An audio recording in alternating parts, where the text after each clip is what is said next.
Hey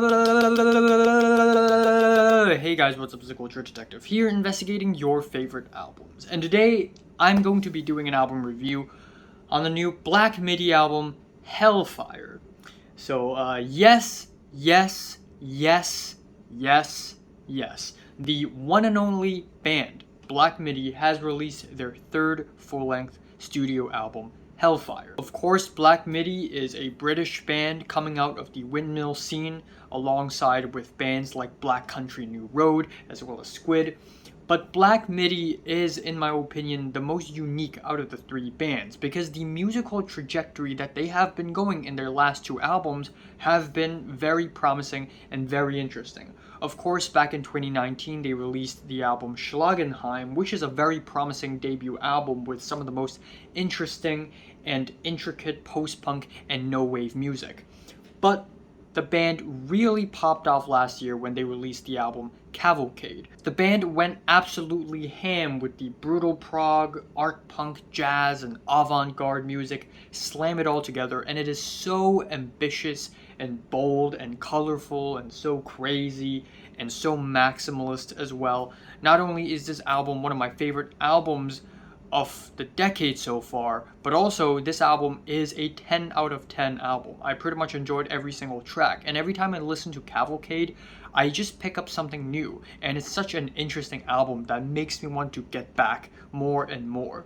So anyways, we have a new Black Midi album 1 year later with the album Hellfire, and this album seems to be in a similar vein in that we have a similar album cover where we have some really strange combinations of colors. This time it is mainly in bright pink, but it is still an absolute clusterfuck. You can't really tell what's happening in this album cover, and I kind of really like that. It's really artsy. Among many other album covers, this album cover would stand out. And on this album, the band's musical style is also pretty similar to that of Cavalcade, except maybe more consistent in that the band is mostly focusing on combinations of jazz and brutal prog on every single track. Occasionally, some tracks dive into certain styles, but overall it is pretty consistent. And as far as style goes, the band sometimes would swing from bourgeoisie, elegant, operatic music to absolute hard-edged noise punk. So despite the fact that musically this album is a bit more consistent, it's still wild as hell and unpredictable as hell. So we are started off with the title track, which is the album opener, a 1.5 minute long intro track where Greep, the frontman of the band, basically rambles over this very theatrical opening with unhinged pianos and strings and marching drums, and he just goes crazy about industrialization, getting right in the classroom, but wrong in the examination hall, and all these machines and these people, and your purpose in life is to make these things. And I don't really know what's this track about. In a breath, this could be about the music industry. In another breath, it could be about hell. The concept for the album is hell, or more like how there are so many terrible people in this world and how they're all going to hell. But definitely an interesting start. And then afterwards we have Sugar 2, which is damn, this song, man. Black Midi fans have been salivating for the release of this song for a very long time. They performed Sugar 2 a long time ago in a live show in KEXP, I believe, and fans have been just speculating, oh, maybe they're going to release it on Cavalcade. They didn't. Turns out they're releasing it on this album.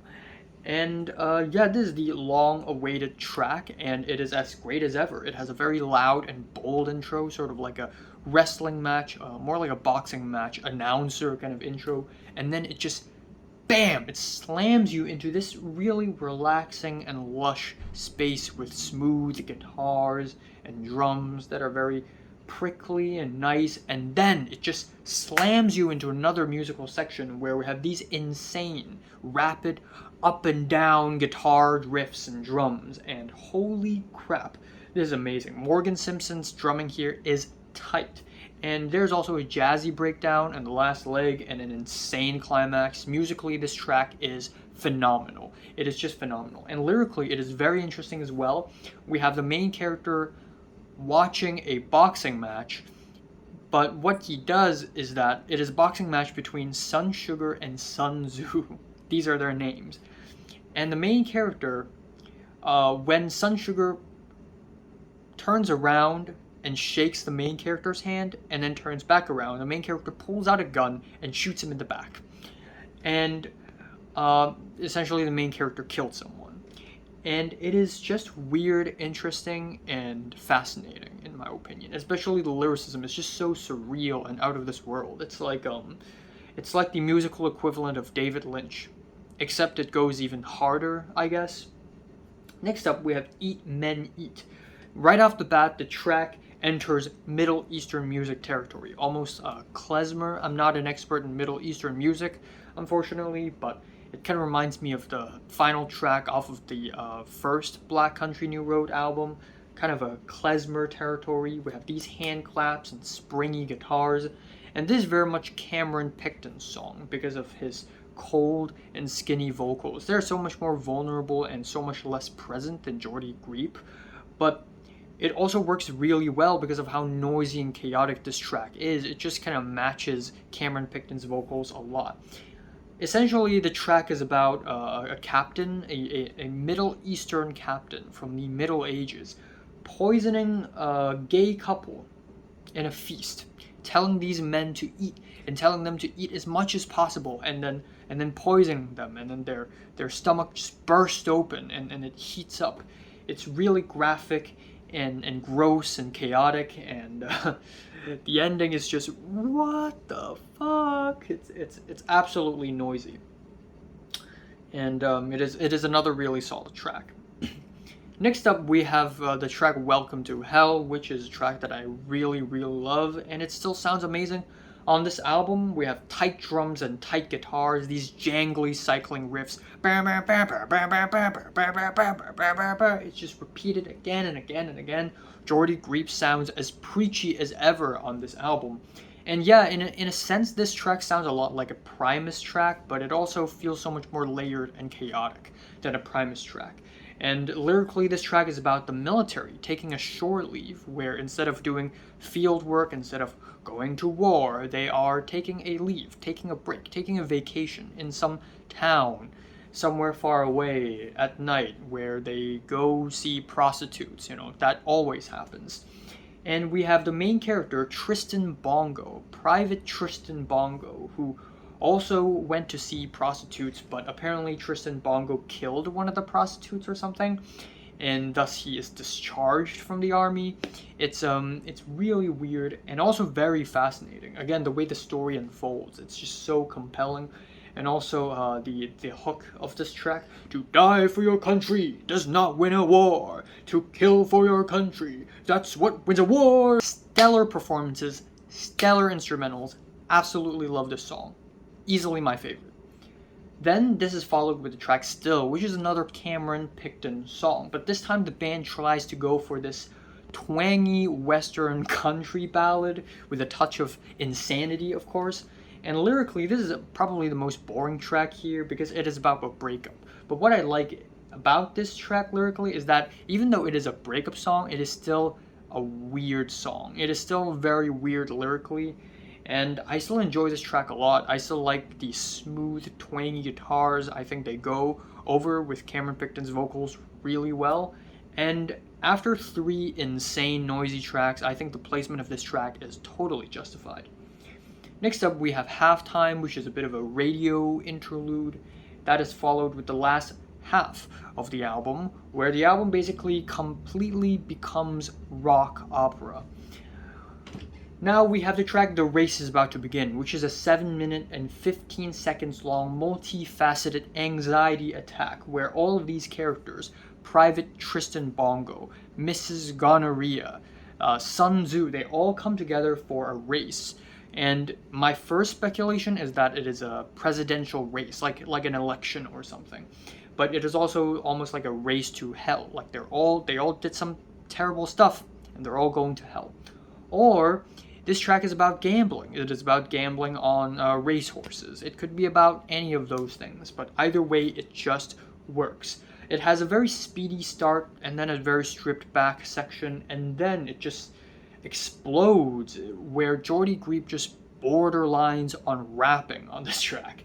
And then the second half is just very quiet and laid back, and structurally it's a bit of a mess, and I kind of understand how Black Midi is basically owning this messiness, and I kind of like that.